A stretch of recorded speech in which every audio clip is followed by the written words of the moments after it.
Hello and welcome to Focus on Israel and the Palestinian Territories. My name is Paul Calvert. Romans 8 verse 28 from the New King James Bible says this: "And we know that all things work together for good, for those who love God, to those who are called according to his purpose." I'm with Kay Wilson, a British-born tour guide. Now, 9 years ago, something very dramatic happened to you. Kay, can you tell us a little bit about your story? Yes, I'm a tour guide, and I was guiding an American Christian friend. I myself, as you've rightly said, British, Israeli, Jewish.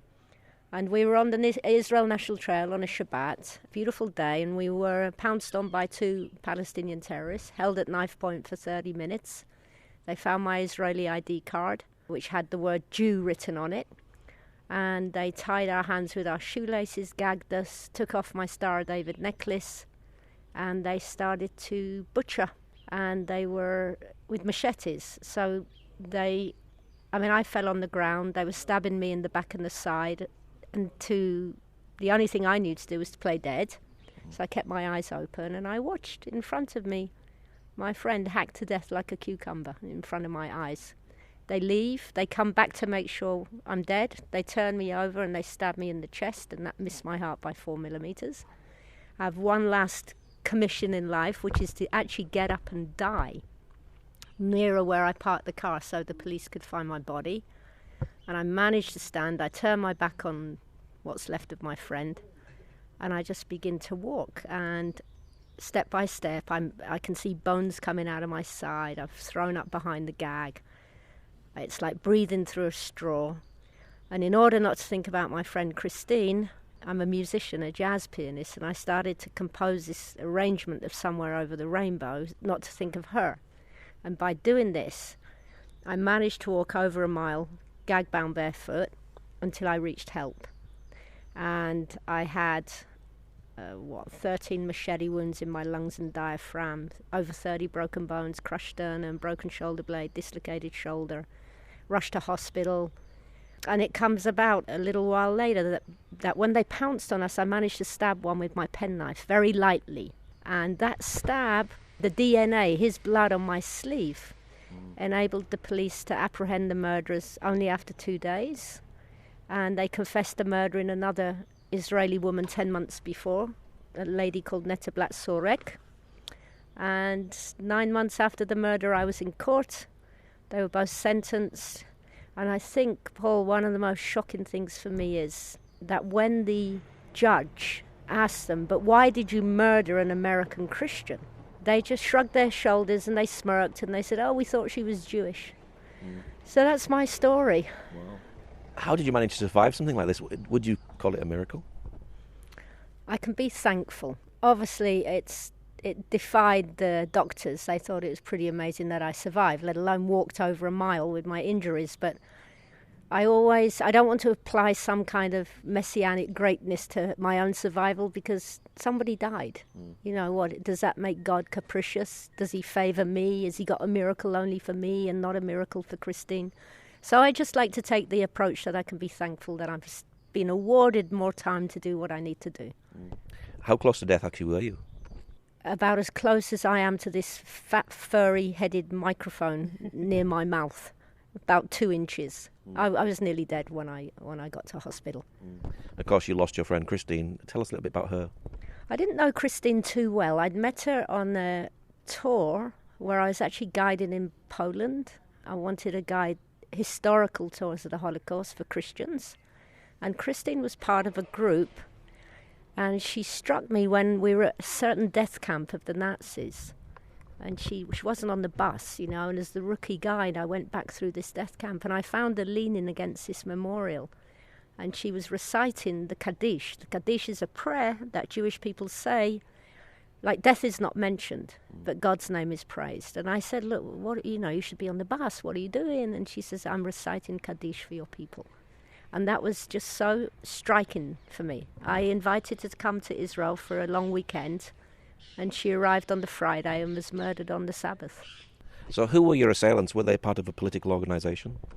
It's a bit blurry. One said he was from Fatah, the PLO. Another guy affiliated with Hamas. Political, yes. Religious, yes, because they wanted to kill Jews in the name of religion.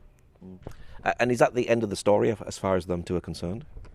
I don't know. I mean, I'm doing everything I can to ensure that these people never get out of prison, not in a prisoner exchange, and I'm trying to work on it because I know you've done interviews with other people, but most astonishingly is that countries like Great Britain give a lot of foreign aid to the Palestinian Authority, and in turn the Palestinian Authority rewards murderers with a monthly salary.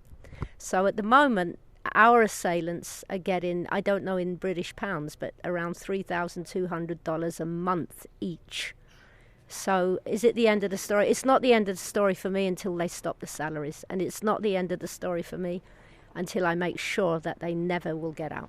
So let me get this right. They have been and they've murdered your friend and they've stabbed you so many times. They've been arrested, put into prison, and the Palestinian Authority are paying them? Yes, the Palestinian Authority works on a two-forked system. And I know this because I have many Palestinian friends and I've been in these areas. The two-fork system is this. One is incitement. You know, their curriculums, their camp songs, their literature, TV, it's all filled with, and I say it not lightly, it's all filled with like a Nazi propaganda, like murder the Jews, kill the Jews are pigs and monkeys. So there's an incitement. So as I see it, there's two forks to what happens. And I've been to the Palestinian Authority. I have friends, not the authority, the areas under their auspices. I have friends there. And it works like this, all right? How can people in the 21st century reward cold-blooded savages? And one is, Palestinian society is rife with incitement against Jewish people. It's in their curriculums, it's in their songs, their medias, their television, about how Jews are unworthy of life, Jews are pigs and monkeys. So if you grow up in that kind of atmosphere, you're going to believe that this is what Jewish people are. And the second thing is, I mean, let's not forget that the Palestinian Authority in foreign aid have received $70 billion. That's a lot of money, all right? $70 billion. And when I go to these areas, I look and I think, I mean, some areas are horrible and some are very nice. But I think, where are all your museums, your libraries, your clinics, your new buildings? They could have built a state. But instead of spending money responsibly to better their own people, what they do is they set aside 8% of foreign aid from the British government and the likes, and they reward these murderers. So you've got incitement and incentive, financial incentive, and that's how innocent people get murdered. Mm-hmm. How long was your recovery? It's still recovery. I see it as a lifelong road to recovery, psychologically. Physically, I think I was up and around, but I would imagine about 3 years until I started feeling I could get up without too much pain. And psychologically, it's, I've come to terms with it. It's something you live with. I've done very extensive trauma therapy. I think I'm gleaning good things that I can learn about myself, about life, but I don't think it's I was in a murder and everything's okay, because it's not okay. No. So it's an ongoing thing. You still struggle with the trauma of it? I don't have like flashbacks or anything. I did trauma therapy at Hadassah Hospital, and it was amazing, very helpful. But I struggle with PTSD. Like, I don't like noise. I don't like a sudden noise or too many crowds, or I can't. I mean, I used to be a tour guide, but I can't now because I have low emotional, mental energy. It's hard for me to take a tour group for 10 days. So things change. Yeah. So it's that kind of less emotional, mental focus. Now, you've written a book called The Rage Less Travelled. Tell us a little bit about that. Okay, so I decided, it started off in trauma therapy. One of my therapy methods of therapy, because how was I traumatized? I'm not like a hysterical person where, fall apart. But the trauma expressed itself in me. I was completely numb. Almost, it was a disassociation from what's going on around. And part of my therapy was to write an account of what happened. And I did this, and then the therapist says to me, she says, look, this is a very, very accurate account. In fact, it was used as corroboration from the police in the court. And she said, now what I want you to do, we're going to take your 5 senses, and the first couple of weeks, 3 weeks, you're going to revisit every sentence, and you're going to start with what you saw. What were the colours? What were the textures? What was the movement? And then when I'd done that, I had to go back to the same text, take apart every sentence and write, what did I hear? I heard the birds, I heard the crickets. Did Christine whimper or shriek or cry? Did they grunt or did they moan or did they bark or growl? I did that with all the senses, and by doing that, it put together a very, very visceral account of what happened. And that was 20 pages. And I used to give that out to people, and they said to me, you should write a book. And I was journaling anyway. And so I spent the next 7 years writing actually what turned out to be a very short memoir. It's all written in the present tense. It's not like hindsight, it's not like my pearls of wisdom. It's what it is like to be in my head. What is it like to actually survive such a brutal murder? And I wanted the world to know that an innocent woman was hacked to death because they believed her to be Jewish.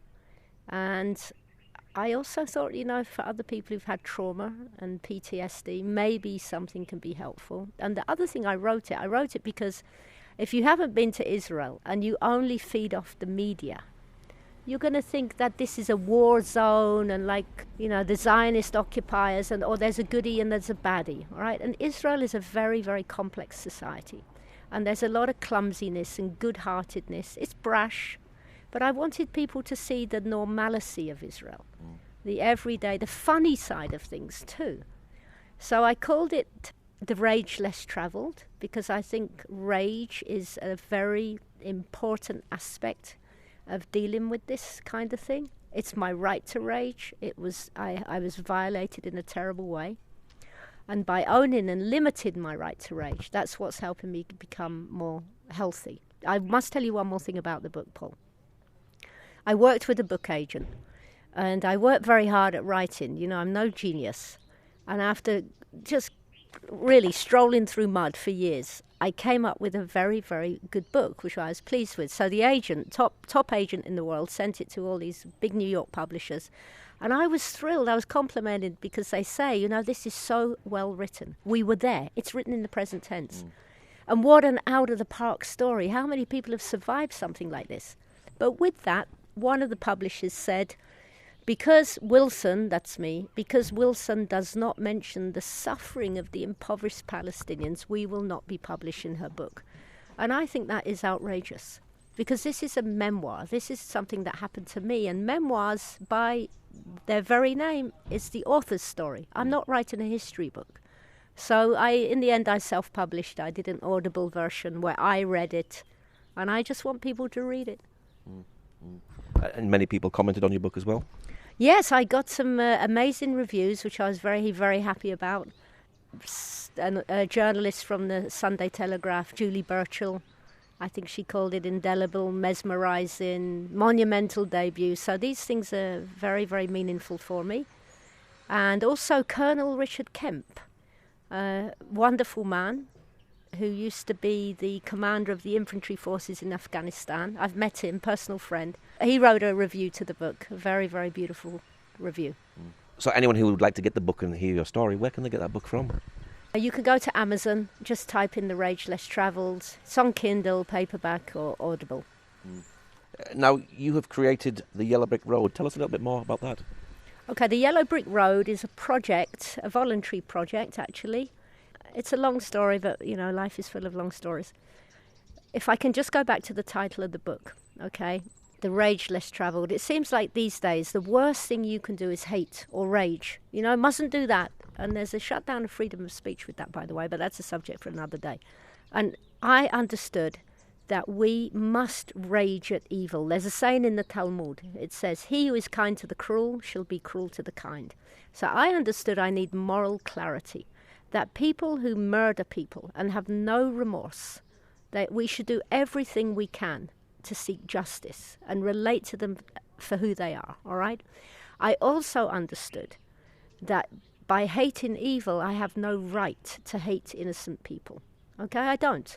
And by making that moral separation, a lot of Arabs, a lot of Palestinians reached out to me. In fact, I hid, at the risk of my own life, by the way, I hid 2 Arab young men in my house, Muslim men, from other Muslims who wanted to murder them. So I became quite loved among some of the Arab community. And a couple of years ago, a Palestinian young man reached out to me. He lives in a refugee camp. And he said, Kay, thank you for not blaming us all. And we met. And I asked him what he wanted to do. And he says, I want to stay where I am and help these children not to indulge in perpetual victimhood. Because one thing that struck him about myself, he said, was, I don't want to be a victim. And so what we've done together, we've created this after-school club where we're teaching children English, because the moment they're taught English, their world opens up. They're not just learning about Islam and how bad the Jews are. And so we teach them English, we teach them music to soften their hearts. We teach them how to clear their trash up. We teach them what their own personal property is. We teach them to visit a neighbour if they're sick. We teach them moral and social responsibility. And so I called it the Yellow Brick Road because if you remember, I was composing this arrangement of Somewhere Over the Rainbow from The Wizard of Oz. And I think we want to teach children emotional intelligence, which would be the scarecrow. We want to teach them to empathize for one another and hopefully later on for their neighbors, the Jewish people. And that would be the Tin Man. We want to give them a heart. And we want to empower them to think for themselves, so actually they would have the moral fortitude and courage to stand up against adults in their authority who would groom them and send them to the death. And that would, of course, be courage. Wow. And it's an amazing little grassroots project. And I've found many Palestinians who say to me, look, we want to be part of this. We want to be a social worker. We want to be the chef. We want to be...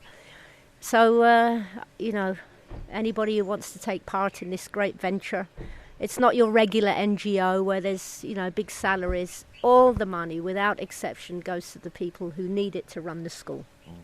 Has everything that you've experienced helped to open doors to go and speak into other governments and other nations? Yes, it has. I mean, absurdly so for somebody who just likes playing the piano, likes her wine, likes jazz music, likes taking the dogs out. I mean, I just found myself at the United Nations. That was good. I gave them a piece of my mind. You can see it on YouTube. They need it. Oh, they certainly do. Utterly useless organisation. But I've been also working with a very magnificent organisation, which I believe you've interviewed Itamar Marcus from Palestinian Media Watch. And it's a very thorough organisation that follows the incitement that really ends up with the death of also innocent children because they see themselves as martyrs. And so I've been to Holland, the Dutch government with Itamar. We've addressed members of parliament there. Holland have cut the funding to the Palestinian Authority. And we're working together. So it's a very slow political process, but I'm very hopeful that one by one these countries will stop it until they stop paying salaries to terrorists. Unfortunately, I have to say, Paul, the ones who are really sticky and the ones who've outright lied about it. Can I name and shame people in this interview? Oh, okay, great. So like Alistair Burt, yeah? Alistair Burt is a liar. He says that no British money goes to terrorists, and that's simply not true. So the people who refuse to stop the funding or help the Palestinian Authority give an account to where this money goes are the British government. And I'm hoping after Brexit, I hope it happens because obviously that was the referendum of the British people.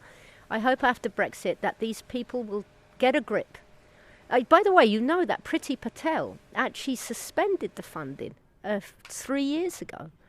But then she met, apparently accordingly to the very, very liberal media, she did the great sin and met with Israelis.